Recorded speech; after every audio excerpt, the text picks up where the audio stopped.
and YouTube blog covering the German startup scene with news, interviews, and live events. Hello and welcome everybody. This is Joe from Startuprad.io coming to you today again from a very, very hot Frankfurt area. We are expecting to crash the 30 degrees Celsius today. It's going to be damn hot. Nonetheless, I do have Danko here with me. Hey, welcome. Hello. Totally my pleasure to have you here because you're a very interesting guy. You are a brain researcher turned entrepreneur and working on machine learning. And we'll get through this interview and at the end have a few ideas how machine learning can profit from your research and what your very interestingly named startup, Robots Go Mental, actually does. But first, I would like to thank our enabler. This recording is supported by HTAI, Hessen Trade and Invest, and the Enterprise Europe Network. These organizations have made tremendous contributions to helping startup businesses succeed and thrive, providing a range of services from helping to find grants to ongoing partnerships. By taking advantage of these resources, startup companies can network and develop innovative strategies for success on the international stage. The dedicated support of both entities is paramount in providing startup businesses with the tools for lasting success. Look for our dedicated sub-podcast in partnership with them called Tech Startups Germany. Now that we do have this out of the way, as always, I've been looking through your CV and I've found it extremely interesting. You have been teaching at the Technical University Darmstadt statistics.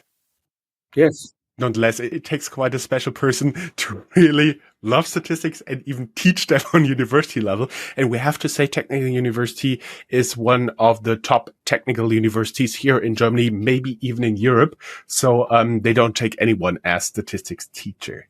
Then you became a group leader. But the interesting twist here is in brain research for the Max Planck Institute.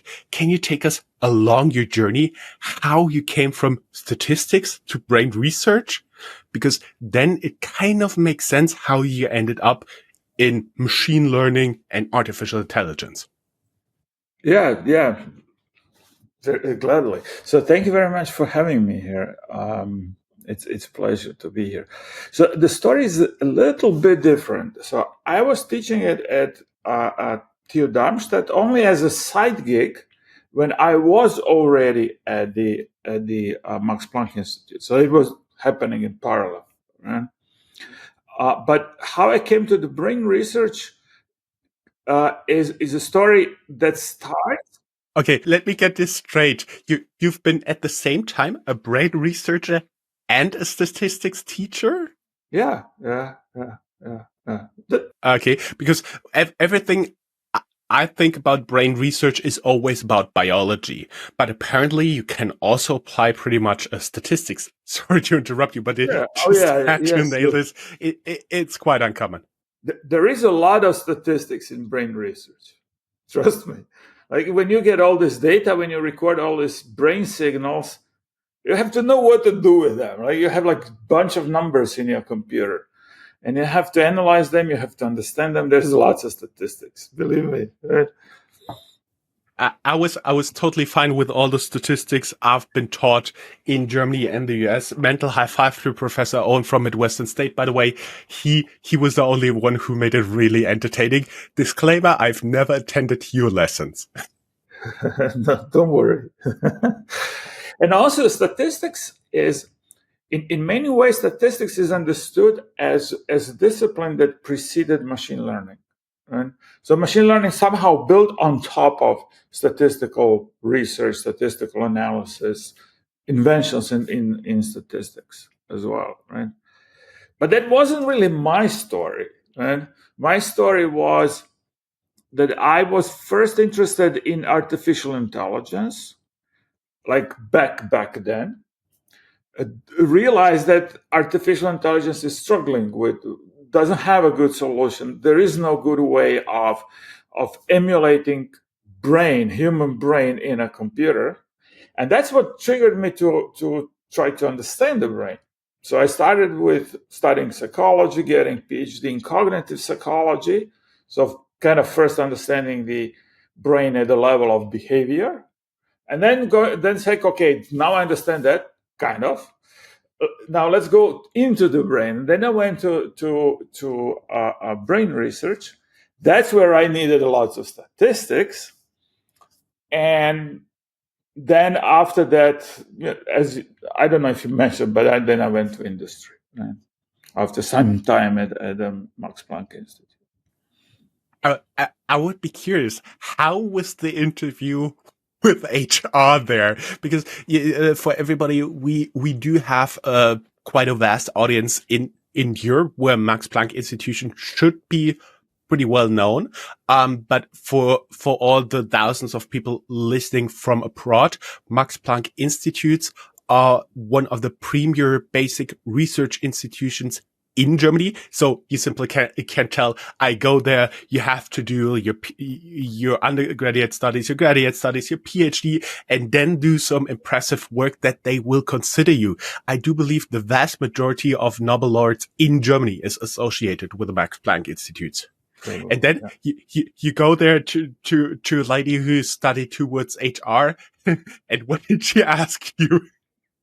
There is no HR at Max Planck Institute, believe it or not. It's actually an academic. No. When you went into industry, I was curious. How did the interviews go? In the industry. Yeah. Well, quite well. Having coming from Max Planck Institute opens a lot of doors, right? And nobody asks any more question whether I'm qualified to do statistics or machine learning. This is kind of assumed that you know. The questions that HR would in industry ask was like, how much do you know about industry specific things? Like, do you have experience with customers and things like that? Which I didn't, right? So I had to learn this type of things. But the competence, they don't question. They just respect. We should also give a mental shout out to place you did your PhD, because it's not too far away from where I studied. They have a very well maintained rivalry with the university. I attended its University of Oklahoma. Did you, by the way, eat a lot of Oklahoma onion burgers? Sorry, guys, the heat is really getting to me here. No, well, I did eat some burgers, but I'm not great fan of burgers, I have to admit. So yeah, occasionally, but nah, not too many. Not too many. Great. So we've been at the place we shifted into industry roles. What did you do there? Because I do believe they would be very happy to have you in any team working on machine learning. Yeah, exactly. Also, machine learning is one big topic, and the other big topic is statistics in general, data analysis. This is also what industry needs, what companies need, and this is what I could help with, right? Quite a bit. Right? So anything that has to do with lots of data, trying to understand the data, systematize, get insight into data. This is where I could help quite a bit. But also then, of course, machine learning coming up with ways of machine using the data. Basically, that's what machine learning is. Taking lots of data, compressing the knowledge that this data contain into a machine so that the machine could make some predictions or decisions and things like that. Right. So these two things. Right. I started basically as a data scientist. That's what the job is described today. I see. And then you got into several positions. I see research fellow, head of AI, senior AI consultant, a lot of different positions, in startups, in tech companies, also in research institutes, for example, Frankfurt Institute for Advanced Studies, all gearing toward different areas, but always kind of put together by either psychology statistics, or both of them.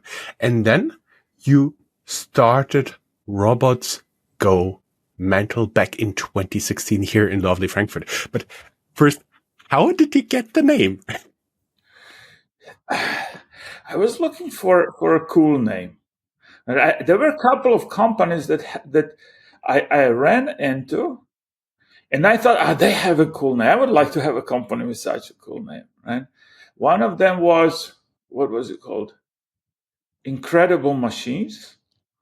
I was like, that's a nice name. And a couple of others I cannot remember now. So I was like thinking, I switched on my creative mind for a while. It took me a month or so to come up with something interesting. But also, the domain had to be available. That's also another challenge that you have. Right? And then when I came up with that, I was very happy. Interestingly, the first person I told this idea to didn't get it. It was like, what? I don't get it.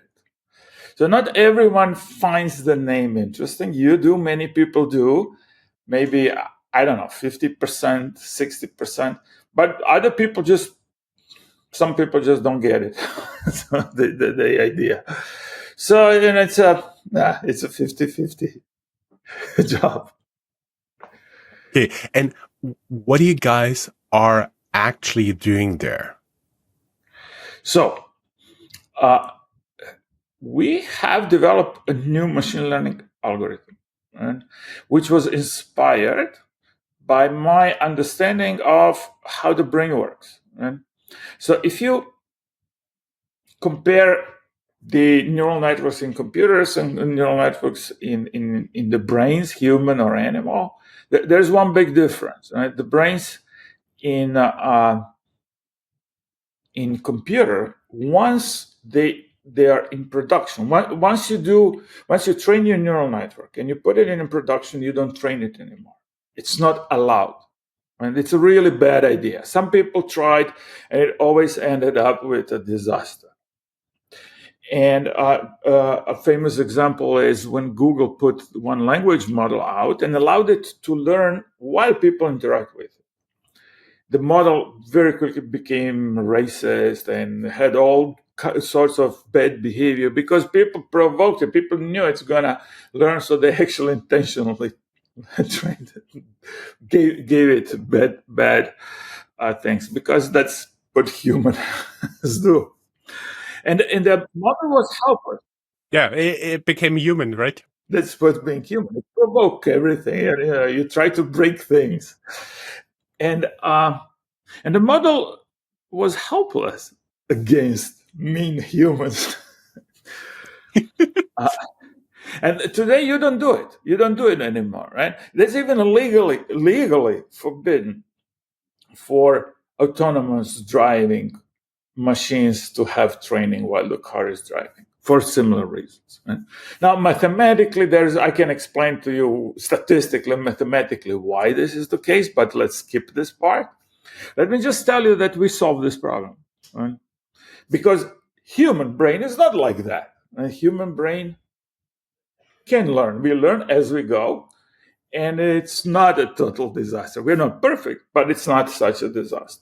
May I just say the bottom line is you developed a new machine learning algorithm that is training itself while it's already in production without going mental, being a total dickhead, or putting out all crazy kind of stuff and fantasizing, I do believe is it called in some models, right? Yeah. You said it right. So, okay, can you tell us a little bit about this? Because I do believe a lot of AI and machine learning people, C-level executives in different companies, their ears are now really perking up here. Okay, very good. They should. So, basically, the reason why human brain is not so susceptible to manipulation and to random inputs is that we have internal control. of what is relevant, what is not relevant. We can direct our attention towards learning. We can make decisions, what we pay attention. We know what is important, what is not important. We know where we want to go, right? The classical AI algorithms do not know anything. They're just completely open. Just teach me anything. I'll take anything. Just give me data. That's practical for some purposes. It's a disaster if you have very small number of data points, and if these data points are somehow not what you want to learn. Right? So we have developed a way to guide deep learning, to guide neural networks. Right? So there is another layer of parameters, another layer of knowledge, which knows what is allowed, what is not allowed, what could be done, what shouldn't be done. Right? Basically, each parameter in a neural network has its own parameter telling it whether it should be, how much it should be allowed to learn. Right? And the most part of the network is not allowed to learn, only some parts. Right? So what we have in addition to that, we have an algorithm that teaches this guiding algorithm. Right? So there are two levels of learning, basically. First, you have a phase where you learn how to learn, how to direct your learning. And after that, you can go in production and learn safely and know where you're going and being directed and not being open to any kind of random input that you receive. Right? If I put it in my very, very layman's term, you put a parent in there, because I do have a toddler here at home, and if he's not supervised, he'll do all crazy kind of stuff.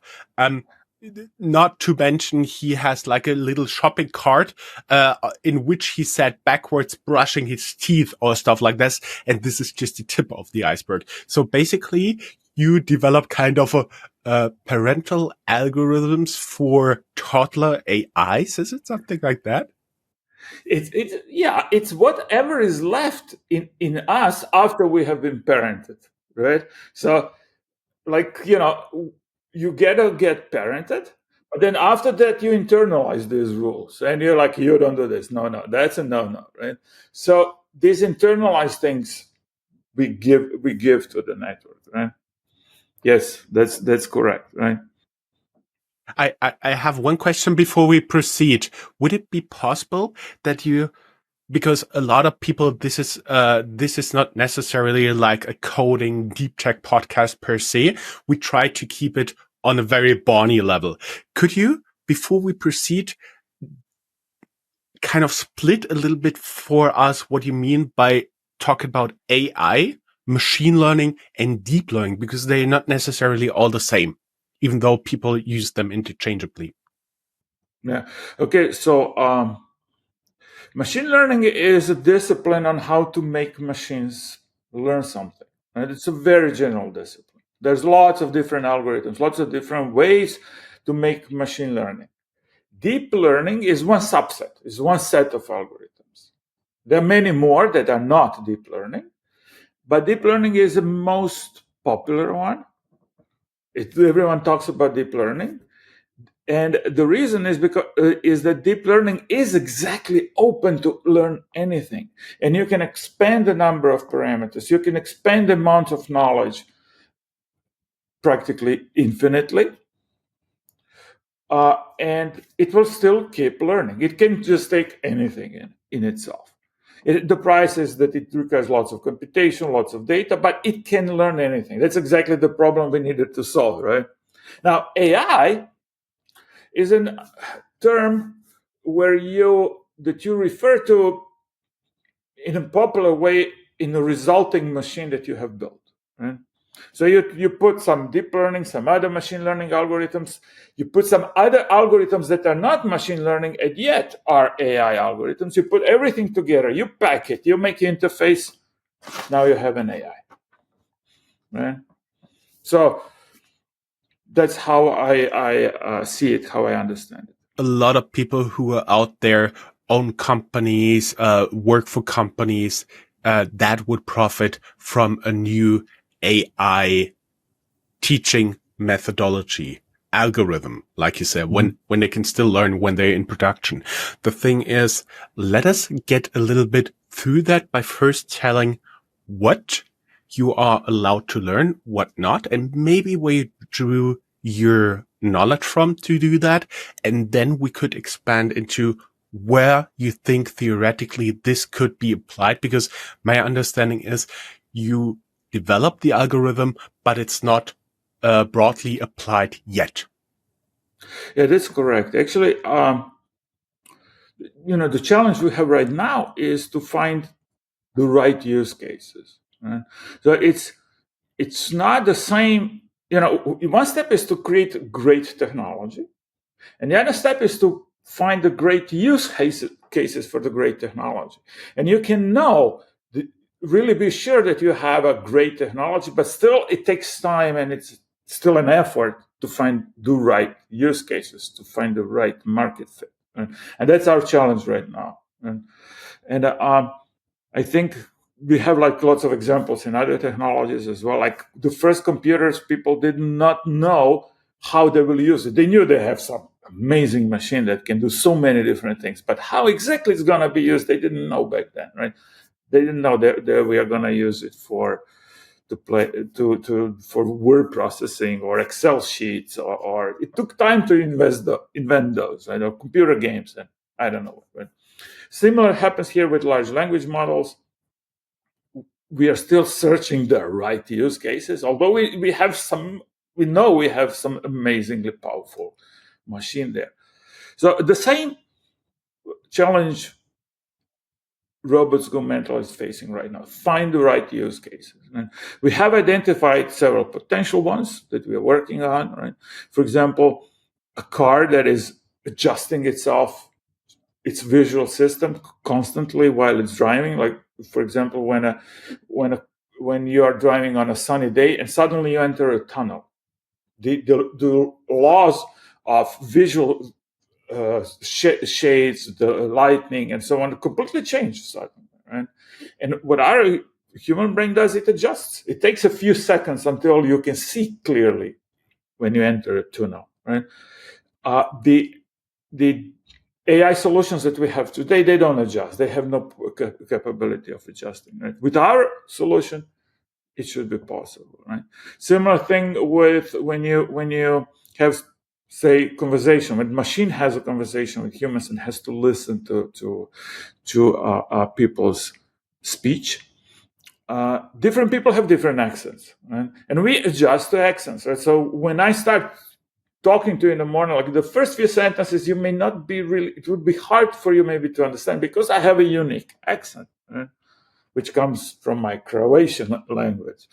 But after a few minutes, you get adjusted, and then you can understand.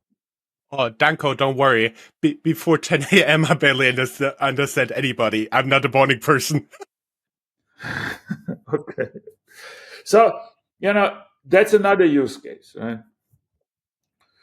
So we are looking for those, and the challenge is to find the right market fit. Mm-hmm. Can you talk about industries? We just talked about self-driving cars. I do know there was a lot of AI involved, for example, during the development of the COVID vaccines to end the pandemic. Talking about healthcare, biotech. Would you think your algorithm could also be applied there? Financial services and so on and so forth. I'm sure it can be, but how exactly, I don't know yet, right? But what we have a very nice piece of evidence that the algorithm can be applied there, because we have performed one project together with NASA exactly in this field. And what we did, we trained a neural network to learn how to deal with RNA sequences. Right? So you basically, one general problem that is relevant for biotech industry is to process RNA information. You have a sequence of nucleotides, and you need to work with that as an AI solution. Now, like every other AI, you need a lot of data to train anything. But NASA had 6 mice only in space, and they couldn't increase the amount of data because it's just prohibitively expensive, and you just can't pay, I don't know, 100 million to send another 600 mice in space. So they had to find a solution how to train the model with RNA coming from 6 mice in space, and they had it at the same time as a control 6 mice on the ground, right? And they had to train the model with it. So they discovered us, we worked together, and it worked. It worked. So we could use the Earth, a lot of massive Earth data to train the model to learn how to learn. And then after that, it could deal effectively with just 6 data points from space. And we wrote just a paper recently, so one can find it. Of course, we link it down here in the show notes on our blog post. You'll find it at Startuprad.io/blog. And I was curious. So your model was basically, your algorithm was first applied to teach the other algorithm how to learn? Well, there are 2 algorithms.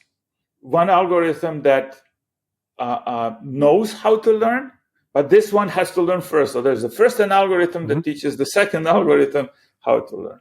And so there is a hierarchy of algorithms. Like you said, the parent and the kid. There's a parent and the kid. The parent algorithm and the toddler. I see. Very, very interesting. So, everybody who'd like to learn more about your algorithm, we'll link down here in the show notes. First, your company website. Secondly, your LinkedIn profile. As always, we will be ending with a few questions. First of them, are you looking for talented people, HR, new hires? I'm looking for talented people all the time, right? There is, it's great pleasure to find talented machine learning people. They are not easy to find, I have to say. And every time I discover someone, it's a great pleasure to work with them, right? And if there are any, say, PhD students interested in a project, people who have finished PhD interested in a great project, please contact me. We have really interesting problems to solve, right? That are academically interesting, commercially interesting. I would be interested. You're likely not looking for the normal coders here. Are you looking more for people with a statistics, computer science background, or do you look more for people with a psychology background? More statistics / machine learning, which includes, of course, a lot of computer science understanding. Right? That's the rarest breed. These are the hardest to find. Right? That is already pretty good. Would you guys be open to talk to new investors? Yes, definitely, yes. Yes. And the last question, this is supported by Hessen Trade and Invest and the European Enterprise Network Hessen. You would now have the chance to address a question, a concern, an idea for improvement for the state's startup scene. If you could address those decision makers, what would it be? Well, one experience I had by starting a company was that in general in Germany and in Hessen, it's very hard to start a deep tech company like we are. And deep tech basically means that you have to develop a technology before you have a use case, before you have a market fit, before you have a customer. There's a lot of work behind that. And my feeling is that this is really hard to get in Germany. And that's probably the reason why we see most of the companies that come out with such successful concepts are not coming from Germany, but from United States. From UK is also much more effective in that way. And we somehow, it would be really great if we found a way that works in Germany for deep tech. Right? It's not just, there is a lot of talk about deep tech, but there's not lots of, it's not coming out really in a great way. We don't have a list of great German or Hessian companies that have actually brought new AI technologies to the world. And everybody's trying to just pick up whatever is using and just go and make a business model, which is great, which is of course useful, but it's not how you become a leader, right? We need to become a leader, and to become a leader, you cannot do it with the system the way how it works right now. I don't know what is broken. It's not only the government. The governments can help a lot, but also I think it's generally mindset. I don't know. Also, investors are generally don't have the stomach for such risks. They would like to go quickly, have your customer first and then we'll talk.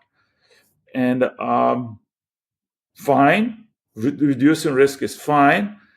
To become a leader, the world leader, that's not possible that way. Right? That's my message. Find out a way to become a leader, world leader, and help us to become a world leader. We want to be world leader in the technology, in developing fundamental technology for AI, and help us. And we did get a small grant from Hassan. Thank you very much. But we would need also some bigger support. If not, we'll fight. We'll keep fighting. Awesome. Danko, it was a pleasure talking to you. Thank you very much. I really enjoyed the interview. Yeah, me too. Thank you. Thank you. Have a good day. Bye-bye. Bye-bye.